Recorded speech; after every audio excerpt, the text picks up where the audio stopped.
Jai Sri Swaminarayan friends, welcome to the virtual lecture series of Construction Technology. Today we have lecture number 35. Let's start from the previous lecture.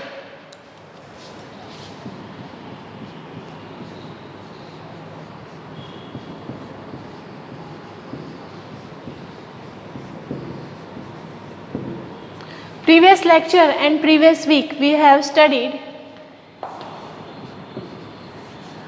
what are the different types of special concrete.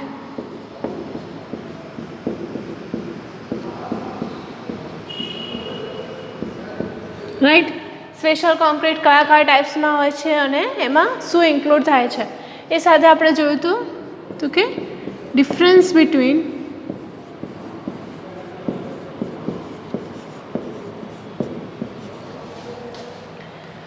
special concrete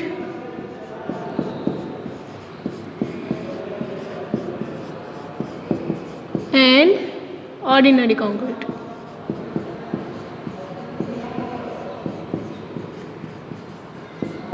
So કયા કયા ટાઈપ્સના special concrete આવતા હતા? તો light weight કોન્ક્રીટથી લઈને આપણે જે plum concrete કે પછી નો એર કોન્ક્રીટ, બરાબર, એરેટેડ કોન્ક્રીટ, માસ કોન્ક્રીટ, એ બધા ડિફરન્ટ ટાઈપ્સના કોન્ક્રીટ આપણે જોયા. હવે એ સિવાય આપણે જોયું હતું કે what is the major difference between special concrete and ordinary concrete. So ordinary concrete have only 4 ingredients: cement, water, admixtures can not be applied. Okay, એટલે એડમિક્સર્સ એમાં હોતા નથી, એટલે વોટર, સિમેન્ટ, સેન્ડ અને કોર્સ એગ્રીગેટ જે એમાં main ingredient તરીકે હોય છે.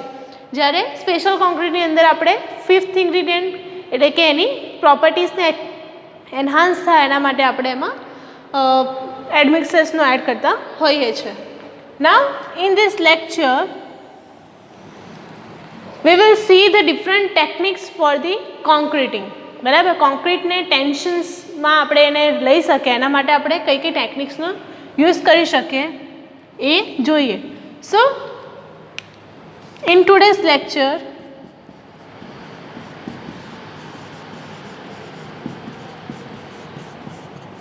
we will include pre-stressing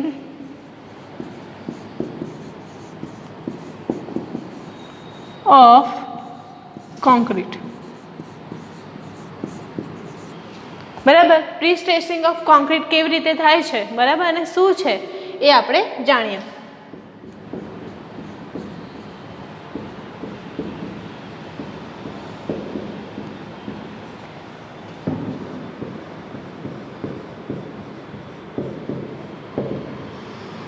okay, so for prestressing of concrete કે આપણે કેમ પ્રી-સ્ટ્રેસિંગ એને કહીએ છીએ, તો it is the process of making concrete more strengthen before applying to the structure. બરાબર, જ્યારે આપણે સ્ટ્રક્ચરને કન્સ્ટ્રક્શન કરતા હોઈએ તે વખતે જ્યારે આપણે કોન્ક્રીટનો યુઝ કરીએ છીએ એને શું કરીએ છીએ, ઓલરેડી સ્ટ્રેસ આપી દઈએ છીએ. બરાબર, એટલે કોના થ્રુ સ્ટ્રેસિંગ થશે, તો એની અંદર જે આપણે રિન્ફોર્સમેન્ટ યુઝ કરીએ છીએ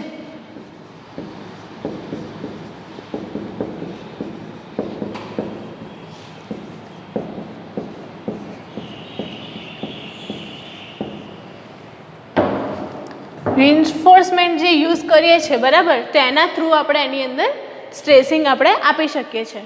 so the prestressing is defined as the application of predetermined force or moment to a structural member in a such a way that resulting stress due to this moment or force and external loading will be confined within specific limits. શું કહેવા માંગે છે? સો પ્રી-સ્ટ્રેસિંગ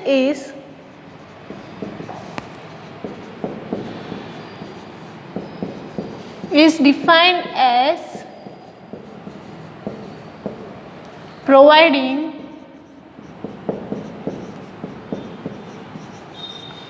force and moment before placing. Okay, આ જે force કે moment આપણે એમાં પ્રોવાઈડ કરશું એના થ્રુ શું થશે, તો કે જે જનરેટ થાય છે સ્ટ્રેસ, બરાબર, એ પહેલેથી જ એની અંદર લેવાઈ ગયો હશે. ઓકે, એટલે pre determined force or moment આપણે એની અંદર આપી દઈએ છીએ અને કહીએ છીએ આપણે પ્રી સ્ટ્રેસિંગ્સ. ઓકે, તો પ્રી સ્ટ્રેસિંગ વાયર્સ ઓકે ક્યારે આપણે યુઝ કરીએ છીએ તો કે અંડર સર્વિસ લોડ ની વાત કરીએ આપણે પહેલાં તો. અંડર સર્વિસ લોડ જ્યારે નોર્મલ લોડ્સ આવતા હોય, બરાબર, ત્યારે આપણને જે બીએમ ગ્રાફ છે એટલે કે બેન્ડિંગ મોમેન્ટ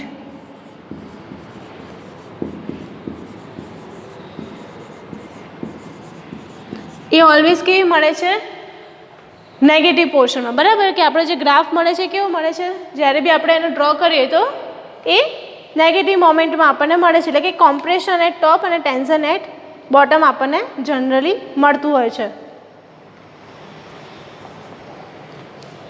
ફિગર થ્રુ સમજીએ આપણે તો કે લાઇન ડાયાગ્રામ આપણે ડ્રો કરતા હોઈએ, બરાબર, આ આપણો બીમ છે. જ્યારે એને આપણે ઉપરની ડાયરેક્શનમાંથી લોડ આપીએ છીએ, બરાબર, કોમ્પ્રેશન ફોર્સ, તો એનામાં શું થશે? ખેંચાણ અનુભવાશે. તો એ શું થશે? અહીંયાથી બેન્ડ થવાનો ટ્રાય કરશે, બરાબર. બેન્ડિંગ થયું એટલે ઉપરનો પોર્શન કેવો છે? આપણને નીચે ડિપ્રેશનમાં મળે છે, એટલે કે એનામાં કોમ્પ્રેશન થયું એવું કહેવાય છે. અને જ્યારે નીચેનો પોર્શન છે એ શું થાય છે? આ અંદરની બાજુ જાય છે, જ્યારે નીચેનો પોર્શન ક્યાં જાય છે? બહારની બાજુમાં ફોર્સ કરે છે, એને કહેવાય છે આપણે ટેન્શન. તો કે નોર્મલ જ્યારે અંડર સર્વિસ લોડની વાત કરતા હોઈએ તો બેન્ડિંગ મોમેન્ટ ડાયાગ્રામની અંદર always upper portion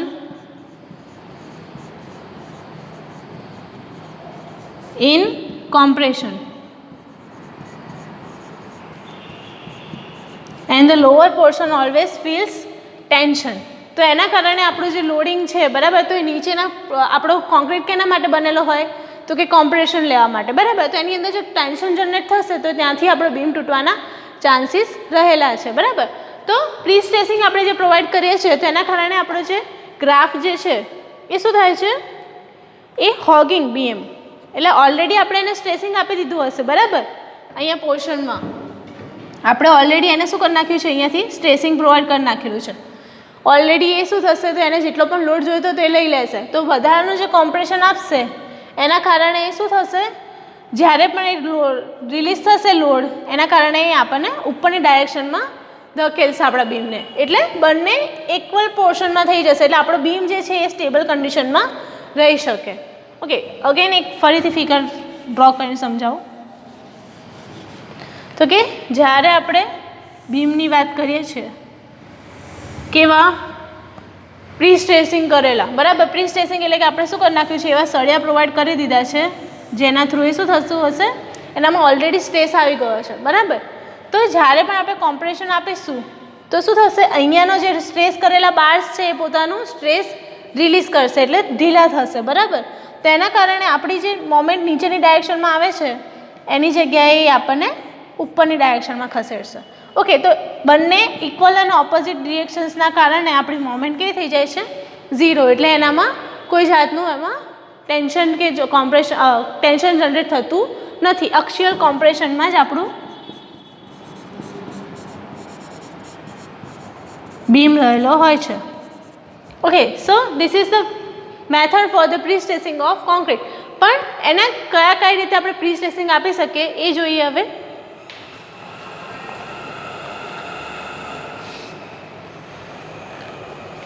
Thus, due to pre-stress, the entire section of the beam remains in compression, and as concrete is good in compression, cracking of concrete due to this can be avoided.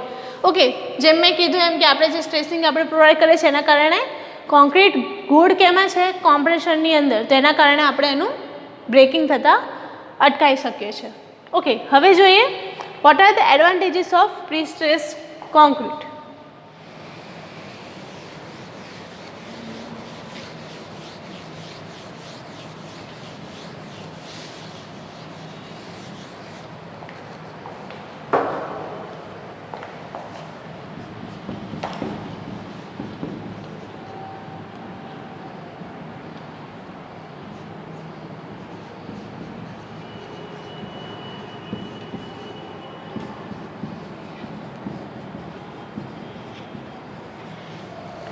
શું advantages છે? તો આપણે already એનામાં tension generate કરેલું હશે તો પહેલો advantages શું આવ્યો કે કોમ્પ્રેશન મેમ્બર છે, બરાબર, તો એનામાં કોમ્પ્રેશન લોડિંગ જ આવી શકે છે, બરાબર.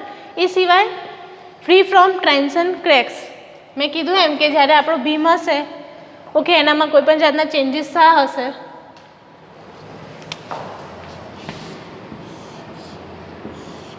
ઓકે, આજે આપણે કોમ્પ્રેશન આપ્યું એના કારણે જે ટેન્શન જનરેટ થતું હતું અને એના કારણે ટેન્શન ક્રેક્સ જનરેટ થતી હતી.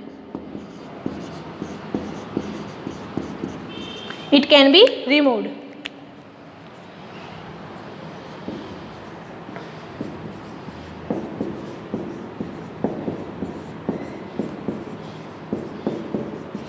બરાબર. એ સાથે બીજું શું આપે છે તો કે એલિમિનેટ્સ કોરોઝન ઓફ સ્ટીલ, સ્ટીલનું કોરોઝન થતાં અટકાવે છે.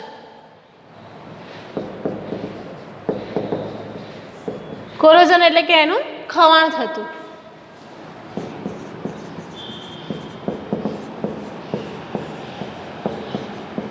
ઓકે, એ સિવાય બીજું શું કરે છે તો કે self weight of structure reduces, hence cost of foundation also reduces. Self weight આપણું રિડ્યુસ થાય છે બિકોઝ અહીં આગળ આપણે હાર્ડ કોમ્પ્રેશન કે જે પણ રિએન્ફોર્સમેન્ટ આપણે વધારે આપવું પડે છે આપવું પડતું નથી. અને કોન્ક્રીટનો જે થિકનેસ છે, બરાબર, સ્લેબની થિકનેસ એ આપણે શું કરી નાખીએ છીએ, રિડ્યુસ કરી શકીએ છીએ. તો એના કારણે ઓવરઓલ કોસ્ટિંગ ઘટે છે, બરાબર, અને ઇકોનોમિકલ પડે છે. એ સિવાય જ્યારે self weight of prestressed concrete sections are much smaller than those in the reinforced sections, smaller sections, બરાબર, સ્મોલર સેક્શન્સ આપણે પ્રોવાઈડ કરી શકીએ છીએ. એ સિવાય high live load carrying capacity હોય છે એની, and for liquid retaining structures like oil wells and nuclear power plant માટે પણ યુઝ થાય છે. હાઈ સ્ટીલ સ્ટ્રેન્થ છે.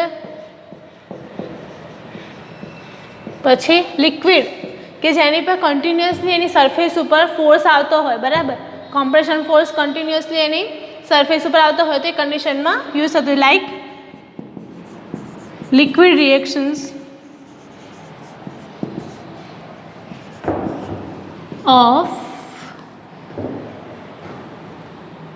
Oil, nuclear power plant,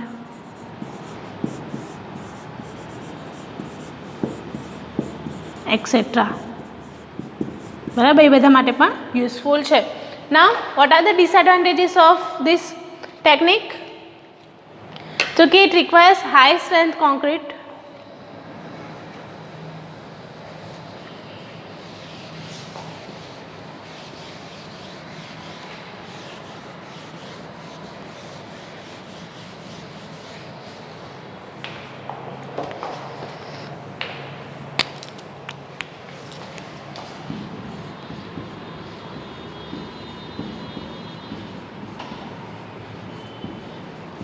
ડિસએડવાન્ટેજીસમાં first આવે છે તો કે એની હાઈ સ્ટ્રેન્થ કોન્ક્રીટની એમાં રિક્વાયરમેન્ટ પડે છે.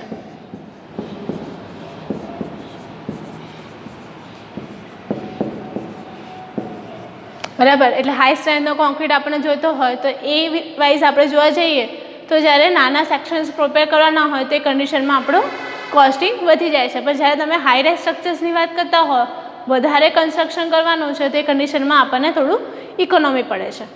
ઓકે, એ સાથે requires end anchors and bearing plates.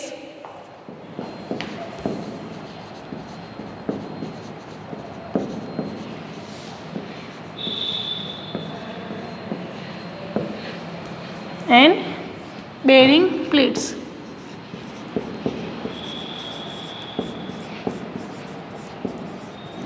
બરાબર, તો કે એના માટે છે ને આપણને શું જોઈએ તો કે જ્યારે પણ પ્રી સ્ટ્રેસિંગ કરવાનું હોય, જે પણ આપણે ટેન્ડન્સ કે જે સળિયા આપણે નાખીએ છીએ એને કહીએ છીએ ટેન્ડન્સ. બરાબર, તો ટેન્ડન્સ આપણે જ્યારે નાખીએ છીએ તો એના માટે પ્રોપરલી આપણને એન્ડ એન્કરેજમેન્ટ પણ જોઈએ અને બેરિંગ પ્લેટ્સ પણ જોઈએ. જ્યારે એનું સપાટી પર આપણે જે પણ સરફેસ ઉપર આપણે રાખ્યું હોય તો એનું એન્કરેજમેન્ટ પણ જોતું હોય છે. એટલે કે અહીંયા આગળ બેરિંગ પ્લેટ આપેલી હોય તો કે જેના થ્રુ આપણને સળિયા જે છે આપણે ખેંચવામાં ઇઝી પડે, એટલા માટે એની રિક્વાયરમેન્ટ્સ પડે છે. એ સિવાય તો કે જે આપણું કોન્ક્રીટ છે બરાબર, એના માટે બેટર ક્વોલિટી કંટ્રોલની જરૂર પડે છે.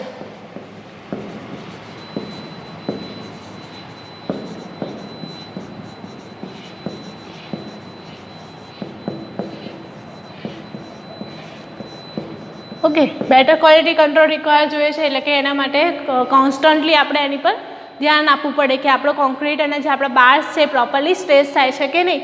જો વધારે પડતો સ્ટ્રેચ થઈ જશે તો પણ એ કોન્ક્રીટને નુકસાન કરે છે, તો એ કન્ડિશનમાં આપણે થોડું ધ્યાન અને કાળજી રાખવી પડે છે. And requires complicated formwork. એનું ફોર્મવર્ક પણ છે કેવું હોય છે, કોમ્પ્લિકેટેડ, કે એના માટે ડિઝાઇન આપણે અલગથી આપવી પડે. જે નોર્મલ કન્સ્ટ્રક્શન માટે આપણે જે ફોર્મવર્ક યુઝ કરતા હોય એ ફોર્મવર્ક આમાં યુઝ કરી શકીએ નહીં. એ સિવાય lateral cost is very high, બરાબર. લેબર કોસ્ટ જે છે એ કેવી થાય છે, હાઈ થાય છે.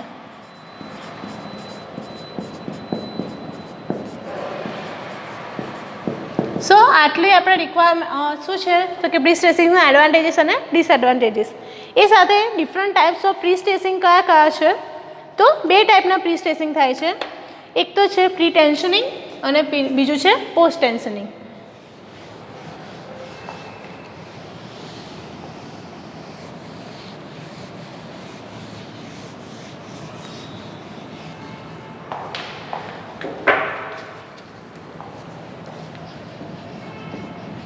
Types of pre-stressing.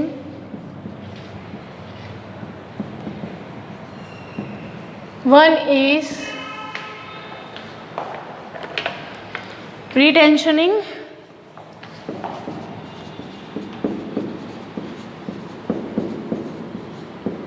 and the second one is post-tensioning. બરાબર. શું બંને વચ્ચેનો મેજર ડિફરન્સ છે તો કે જ્યારે પ્રી ટેન્શનિંગની વાત કરતા હોઈએ તો આપણે એને શું કરીએ છીએ, ટેન્ડન્સ, મેં જેમ વાત કરી એમ કે ટેન્ડન્સ નામના બાર્સનો આપણે યુઝ કરીએ છીએ, જેની ડાયામીટર રિઇન્ફોર્સમેન્ટ કરતાં કેવો હશે, વધારે હશે, લાર્જર સાઇઝ ઓફ રિઇન્ફોર્સમેન્ટ. બરાબર. લાર્જ સાઇઝના આપણે શું કરવા પડે છે, રિઇન્ફોર્સમેન્ટ પ્રોવાઈડ કરવા પડે છે. પ્રી ટેન્શનિંગમાં શું કરીએ છીએ તો ઓલરેડી આપણે એનામાં સ્ટ્રેસ જનરેટ કરીએ છીએ અને પછી એટલે કે આપણું ફોર્મવર્ક છે આ આપણું ફોર્મવર્ક છે, બરાબર. તો પહેલાં જે આપણે શું કર્યું, અહીંયાથી થ્રુ આઉટ આપણે બાર્સને કાઢ્યા બહાર, બરાબર. હવે શું કરી નાખશું, એને જેટલું પણ ટેન્શન એને લેવાનું હોય એ બીમના સેક્શનને, બરાબર. તો એ શું કરશે, ટોટલી એ સેક્શન પહેલાં ટેન્શન લઈ લેશે, પછી આપણે શું કરીએ છીએ એની અંદર તો કે કોન્ક્રીટને ફિલ કરીએ છીએ. એટલે અહીંયાથી આપણો કોન્ક્રીટ ફિલ થાય છે એની આજુબાજુ, બરાબર. એટલે થોડી ઇઝીનેસ કેમાં આવે છે તો કે જ્યારે ઓલરેડી ટેન્શન લઈ લીધું હશે તો એના કારણે એ પ્રોપરલી સેટ થઈ જઈ શકે છે. એ છે આપણું પ્રી ટેન્શનિંગ ટાઈપનું, બરાબર. અને આફ્ટર કોન્ક્રીટ ઇઝ હાર્ડ અને ટેન્ડન્સ આર રિલીઝડ બાય કટિંગ ધેમ. એટલે આપણે જે બહારના જે પોર્શન્સ આપેલા એને આપણે શું કરી નાખીએ છીએ, કટ કરી નાખીએ છીએ બંને સાઈડથી. એટલે જે પ્રોપર આપણું રિઇન્ફોર્સમેન્ટ ટાઈપના સળિયા દેખાતા હતા એવા જ સળિયા થઈ જશે, પણ ડાયામીટર એનો વધારે હશે. ઓકે, હવે પોસ્ટ ટેન્શનિંગની વાત કરીએ તો આના કરતાં થોડુંક ઊંધું, કે જેમાં આપણે શું કરીએ છીએ, જે બાર્સ જે છે પોસ્ટ ટેન્શનિંગની અંદર, બરાબર, એને કોન્ક્રીટ ફિલઅપ કર્યા પછી એટલે કે આપણે શું કરી નાખ્યું, પહેલાં તો ખાલી ગોઠવણ કરી દીધી બાર્સની, બરાબર. એને કોઈ જાતનું સ્ટ્રેસિંગ આપતા નથી અને સીધું આપણે શું કરી નાખીએ છીએ, કોન્ક્રીટ પોર કરી નાખીએ છીએ, બરાબર. કોન્ક્રીટ જેવું હાર્ડન થવાના સ્ટેજમાં આવે એ વખતે એને શું કરી નાખશું, આપણે એને એન્કરેજમેન્ટ આપી દઈશું, એટલે કે એને ખેંચીએ છીએ આપણે, બરાબર. એ ખેંચાણ બળના કારણે કોન્ક્રીટ એ લોડ લઈ શકશે અને પછી એનું સ્ટ્રેસિંગ થઈ જાય છે. એટલે આને કહીએ છીએ આપણે પોસ્ટ ટેન્શનિંગ મેથડ. બંને વચ્ચેનો ડિફરન્સ ખબર પડી તમને કે પ્રી ટેન્શનિંગ એટલે કે આપણે શું કરી નાખીએ છીએ, કોન્ક્રીટ પોર કરતાં પહેલાં જ એને ટેન્શન આપી દઈએ છીએ અને પોસ્ટ ટેન્શનિંગની અંદર કોન્ક્રીટ પોર થયા પછી આપણે એને ટેન્શન આપીએ છીએ, બરાબર. બંને મેથડ અલગ અલગ છે અને બંનેના યુઝ શું છે તો કે આપણે કોન્ક્રીટને ટેન્સાઇલ સ્ટ્રેન્થ મળી રહે એવું આપણે કરી આપવાનું છે. ઓકે, સો આટલું હતું આપણા લેક્ચરમાં પ્રી સ્ટ્રેસિંગ ઓફ કોન્ક્રીટ, બરાબર. એના એડવાન્ટેજીસ શું છે, ડિસએડવાન્ટેજીસ શું છે, ક્યાં ક્યાં યુઝ થાય છે, બરાબર. એ સાથે એના ડિફરન્ટ ટાઈપ્સ એટલે કે પ્રી ટેન્શનિંગ અને પોસ્ટ ટેન્શનિંગ. નેક્સ્ટ લેક્ચરમાં આપણે જોઈશું precast concrete,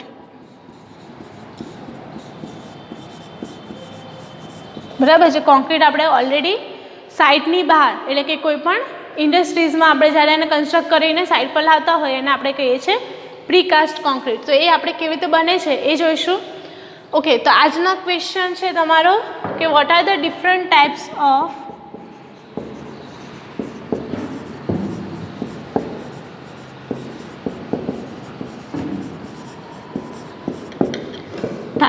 of post prestressing, બરાબર. પ્રી સ્ટ્રેસિંગના કયા કયા ડિફરન્ટ ટાઈપ્સ છે એ તમારે બતાવવાના છે. So this is all for the lecture. I am Krishna Panchal, signing off. જય શ્રી સ્વામિનારાયણ.